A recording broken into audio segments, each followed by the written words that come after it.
In this video, I am going to teach you how to book multiple services on Acuity Scheduling.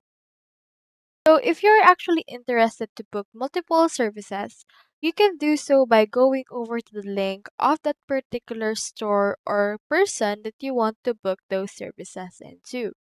So on my case, I have in here this particular site.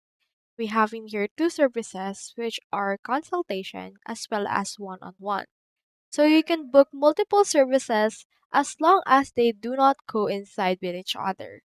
So in my case, let me just head over and book consultation first. Click on this book option, and then from in there, they should be able to open right here our actual consultation or our time page right there. For example, on to this particular appointment, let's choose Monday at 9 a.m. Select and continue, or you can also add another time. I'll just choose the select and continue one, and you can just input right here your details and click onto this confirm appointment. Now, if you want, you can also select another booking or another service in this one. Let's click onto this book, and then it will open this. So for that, let's choose in here 9:10 a.m. So in that way, they do not coincide, and I can still attend both of these particular appointments.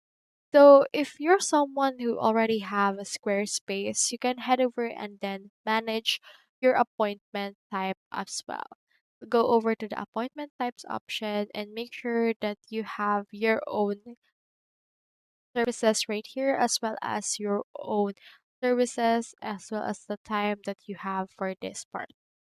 So that's all there is today, and I hope this video actually helped you out with the trouble that you're having with the Acuity scheduling multiple services booking error.